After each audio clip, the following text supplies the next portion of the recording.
Sean Fitzgerald from Observe What Is. I'm interviewing here Rodney Gould, famous rugby player, Springbok rugby player, and it's a pleasure and an honor for me to come interview him on his business.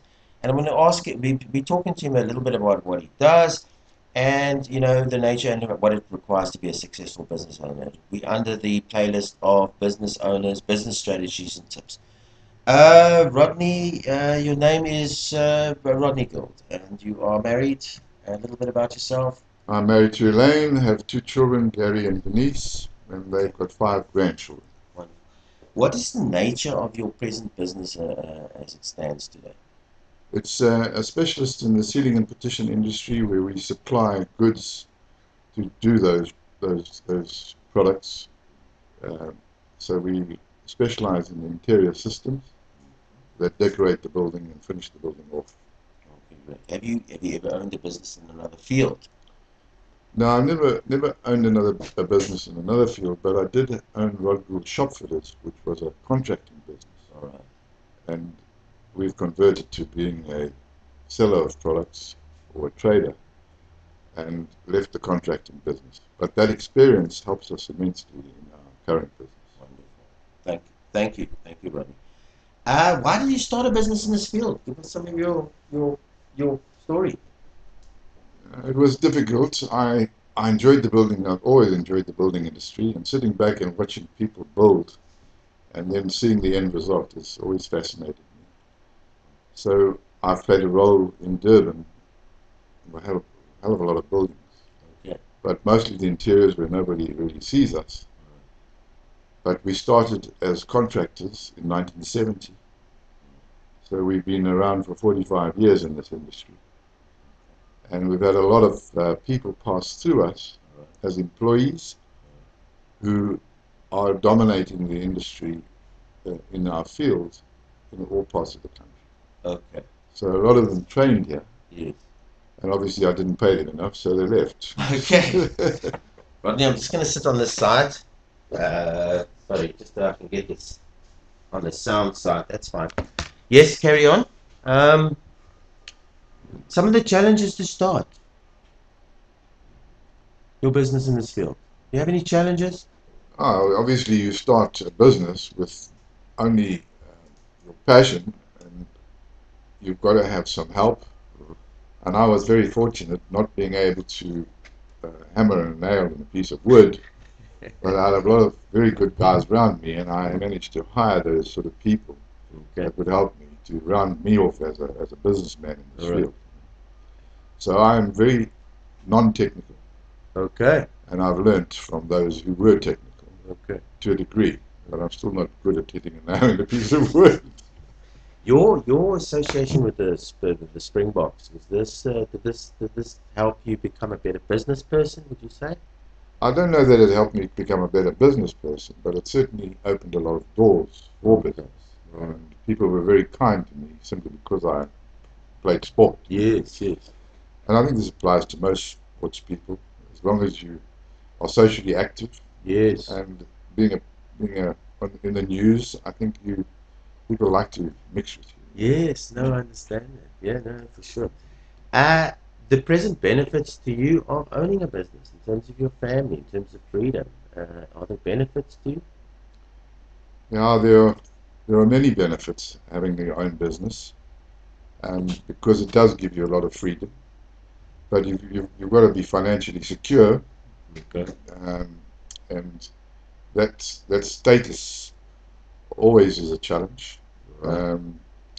But I think for 45 years we've had a wonderful life in terms of not looking for too much money, but being able to be comfortable. For sure. For sure. So it's afforded you a good lifestyle. Absolutely. Business. And I mean, it's hard work, I suppose. I mean, the business It is. may be hard work, but I don't know that I've ever really worked hard. I've enjoyed it and had a lot of fun doing it. And that's a very good question. That's a good point you picked up. In fact, they say that if you love what you do, you'll never work a day in your life. And I'm wondering, and when you said that, I didn't work so hard at this, but I felt there's so much enjoyment there that it just wasn't like work for you. Well, I think that applies to everything we do. If you really enter into it and enjoy it, Yes. and have a passion for it. I think it makes the days go very fast. Stops being work, Yeah. like everybody wants to say. Okay, your present challenges for running your business. Do you have any challenges at the moment? Well, I'm 72, and I think succession planning is very important. Okay. So I've been at the helm for a long time, and I'm used to running and making the business tick Okay. and managing it. So I've got to hand over to my daughter, who's earmarked to take over, and she's doing a great job. Yeah. So that is a challenge. She's very good on the administrative side and running the business, and we've taken away from her the role of selling and what have you, so she's got to learn that. But she's also very good at the marketing side. Oh, she's good at the marketing. Yeah. And, is that key? that is key to our business, yes. Okay. And when you see Pelican Systems displayed anywhere, it's her work. I suppose it's always difficult for a father to just, let the reins go, and you worry about your kids and how they will fulfill your function, and you see it on TV with, and I'm adding my opinion there, sorry, observe what is, but I just, you see that you want the best for them, but yet you also want to still, make sure that everything is done properly. Yeah, and that's why I think it must take a little bit of time, and you've got to build the people around her to support her. For sure. But I have no doubt that she'll do very well. Thank you, Rodney. Okay, would you recommend your industry to people starting out? Would you recommend it's a good field to be in? I would suggest that you stay out of this industry. It's not easy. It's very tough. The competition is fierce, and there are a lot of people that cut prices and do things irregularly. Okay. So it's not a very good business to be involved in. Cutthroat. Very cutthroat, and I think a certain amount of dishonesty prevails these days, where in the old days a tender was important. Can you elaborate on that a little bit? Will Well, you be prepared to? yes, I'm very happy to do that because I think it will do the industry a lot of good if they understood what happens. There are friends of mine who do not build anymore because every time they were in a tender, whether they came one, two, three, or four, they would get a call to say how much for them to be awarded the job. So if you have any kind of integrity in this industry, you have to turn it down, and so you get no work. So what happens in this industry, the builders themselves, and particularly the big builders, have formed collusion and consortiums, and that's why they've been fined so heavily. But it's the tail wagging the dog. The collusion is still it wasn't a remedy, but it was certainly illegal, and they've been fined, and it's cost a lot of people a lot of money, and a lot of jobs have been lost. Wow. But when you've got corruption in your industry, you're very close to anarchy. And unfortunately, when you put in a tender today, there's nobody that is policing it. Like in the old days, the professional, the architect, the quantity surveyor, they made sure that it was correct.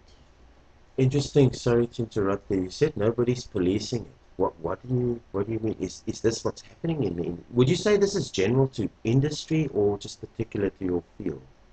Well, I'm trying to relate back to when I was a contractor, and we would go in at 12 o'clock, which was a given time to open tenders at an architect's office. And all the prices for whoever was tendering would be read out. Okay. So we knew every single price that was offered for that job. Okay. Our estimator, who was a professional, would then be able to say, okay, we came second, I wonder where I made my mistake. Yeah. And then he would go back, and the next job that came along, he would correct that mistake, and maybe we would get that work. Yes. But you felt comfortable that you weren't being cheated. Yes. And today, everybody is being cheated. There is no genuine tender going on at the moment. Is it?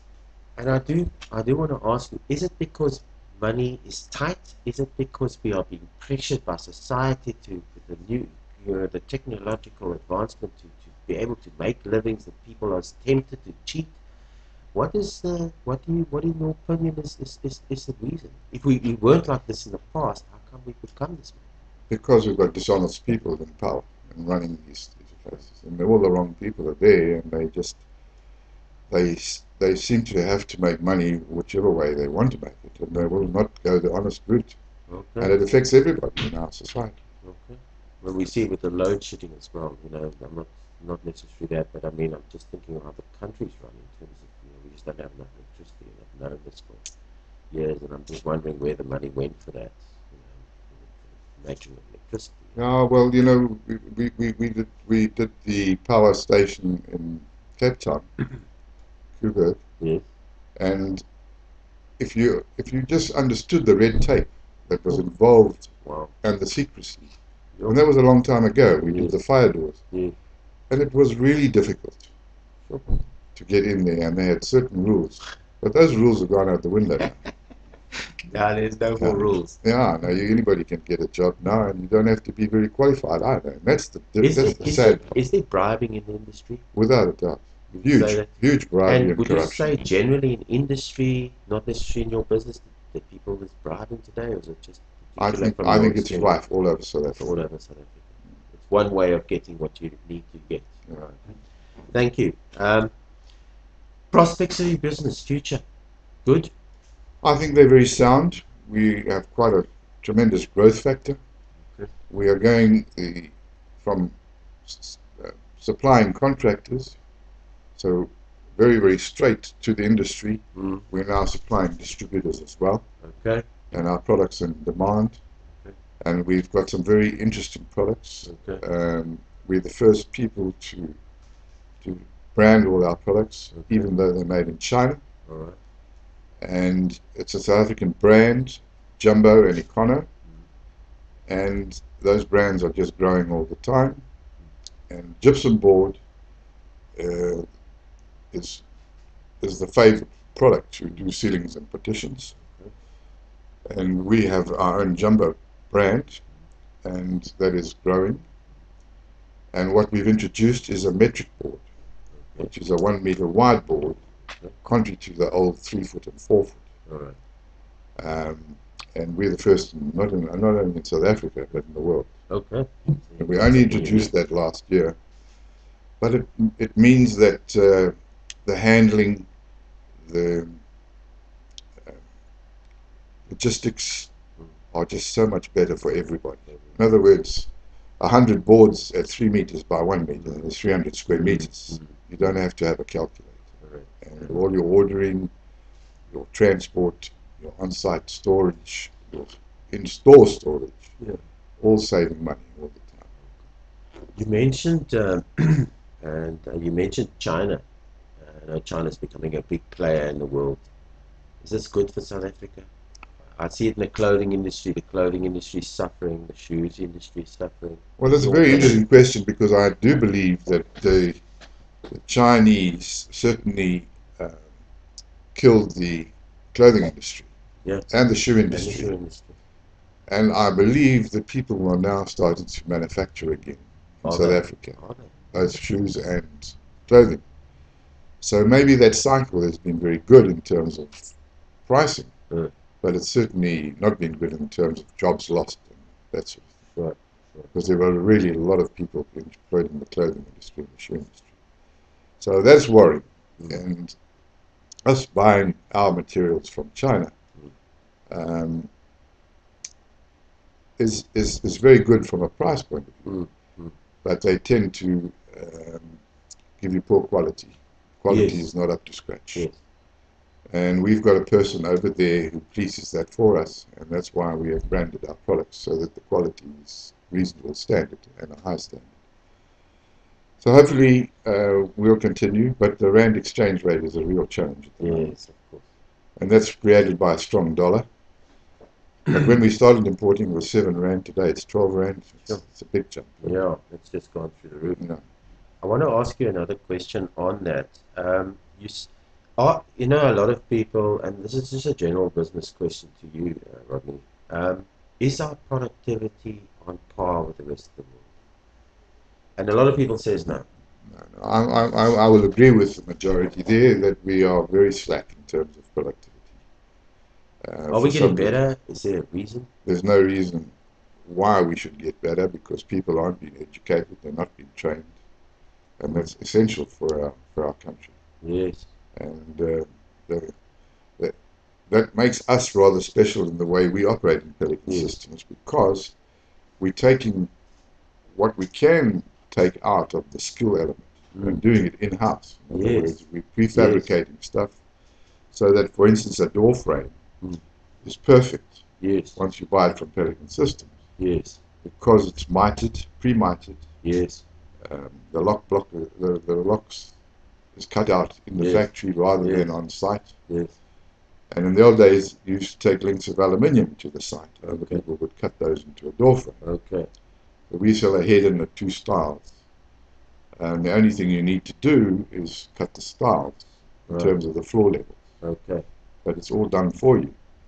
Then the door itself is pre-mortised, spindled and checked out. Perfect. So that area of expertise is not required. Okay. And all those skills and all the tools that we require to do those jobs are sometimes not necessary on the building site. So you kind of cut out the technical side. If You we cut if, out the yeah, technical side. Sorry. because the architect will still pass your building Yes. when he looks at all the joints. Yes. And if you can do those joints for people that are not capable of doing those joints, Yes. they can get away with With that. Yeah. the job. You know? Okay. Thank you, Rodney. Tips and suggestions. What does it require to become or be a successful person, business person? Your wealth of knowledge. You know, you embarrass me because I don't know that we are totally successful. But if I was tipping anybody, I'd say the first thing you've got to do is go to a course of opening your own business, and there are many of them. Have your own logo so that you have somebody gives you recognition through your brand. And Pelican Systems has been a good brand. How it developed was the English saying, the pelican holds more than its belly can. Yes, you were telling me earlier. And that lends itself to a space connotation. And we're in the business of making space more presentable in the interiors of buildings. So the link was very clever. And when I started, I had a big polystyrene pelican presented to me in orange, black, and white by a window dresser lady that I knew. Okay. And she had worked this out after looking at all the pamphlets and documents that we were selling. And she said, "You're in the space business." Okay. And that's how this pelican came So about. that's how it started. And these polystyrene cutouts and paintings were beautiful in a frame. Yes. And I made 20 of them to start with, and I placed them on my jobs Okay. where we were working Yeah. so that we would get some identity. But those early polystyrene pelicans were all stolen off sites. Okay. Now, where they went to was into people's pubs. So I got additional advertising that I didn't pay. Clever. Yeah, I hear that. So in terms of your suggestions to somebody, go on a course. Go and study a course. Are the courses good enough to teach people business? Do they need experience? Do they need to work for somebody first? Is that a lot of people says that? Well, I went on the course, Start Your Own Business at university. It was just a 3-day course, and it helped me immensely. And so I would recommend that if you're bright, not that I was bright, but if you're reasonably bright and you went to a course and you picked up some of the tips that they give you, you'd have a chance, a better chance. Is it tough to succeed? I think it's very tough to succeed. I've never even thought of how tough it was to succeed. It's just happened, you know. And I don't know that I'm successful, but I've been around a long time. And I've been in the industry a long time, and I really enjoy it. Just to sit back and look at a building and say I had a role to play in that, it's lovely. I want to ask you something else, and this is something that I always ask questions because as we converse, I get intrigued by because I also am answering a lot of my own questions. You being a Springbok rugby player, success, the highest level of rugby, being a success in that, and I'm not particularly talking about maybe Springbok, say success in a sport or success in other endeavors. Does that give you the belief to succeed in life generally? Does that help?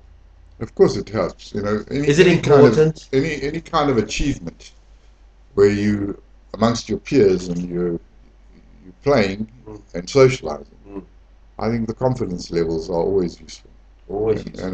and it does give you confidence. But remember, sport is two ways. Eh? It Yes. can knock you too. It's Yeah, up yeah, and it's down. yeah. But the wonderful part about the sport is that you are being social, whether Yes. you like it or not, Yes.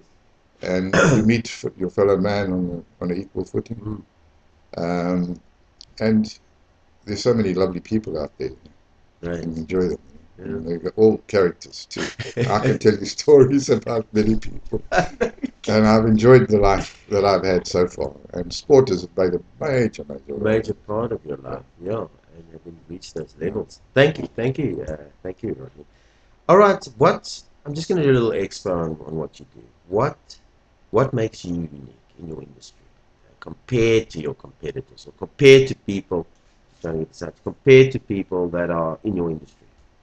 What's I unique? think what makes me unique that I care All right. about the industry.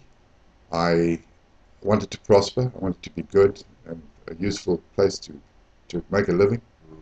I'd love to set the rules here, but unfortunately they've gone out of existence The rules in terms of tendering and Okay, getting work yes, and that yes, sort you're of thing. explaining, yes. It's very sad that it's happened like that, but there's still a lot of good people out there, and it's sad that most of the government, quasi-government, municipal work, you cannot rely on the people that are administering to give you a square deal. Brings me another question. Us as, uh, white South Africans, or now that we're in the news, the BE, affirmative action, are these important today? They Is seem it does very it important help? to a certain group of people. They Mm. have no value for me at all. I don't think they count at all. In fact, I think there's a very negative connotation attached to that. Okay. And it's part of the reason why we've lost our integrity. Really? I believe that because why should a different color be preferred in a job Mm. on his color only when the experience Mm. is much more important For sure. for the job? And that's why we are declining in terms of our productivity. But we understand the philosophy behind it to equal the playing fields in certain No, ways. but you've been at it for 20 years now. Sure. Surely we've got to set the I playing field. understand. Yeah. You know, I do not enjoy quota systems in sport. Mm. I think it's absolutely degrading for those people that enjoy the benefit of a quota system. Mm. I think it's degrading. Mm. I'd much rather get there on merit, whether I was black or white, Correct. and Correct. then I'm respected properly. Yes. But to be halfway through the gap, And he knows this. The guy they knows know it this. and They they know boast it. about it too. Yeah, and it makes them more inferior than what they feel because of that. And unfortunately, it's happening much more in the sports that are not exposed. In other words, the rugby and the cricket and those sort of things, it's happening pretty ordinarily and Mm. naturally. Mm. But in other sports, it's very bad. Very bad. Well, thank you, Rodney, for that. Okay, we are at the end of the interview. I'm just going to ask Rodney to leave his company details, your full company name, the address of where your company is, and maybe a landline number of your secretary or the office here. Your full company name, Rodney, It's Pelican Systems. and your full address. We're at 793 North Coast Road. It's not North Coast Road, sorry. It's Chris Harney. Chris Harney Chris Road. Harney, yeah, we've got to get used to that. And my phone number is 031 563 7307. And we'd like to have you call us if you need this kind of service in the building industry. Ceilings and partitions are our specialty. Rodney, I'm at the end. Anything else that I didn't cover? Did I cover everything that I needed to cover with you? Yeah, I think I'm pretty nervous. I think we better get off the street. That's a lovely interview. Thank you, Rodney. Okay. Okay, let me just. Where's my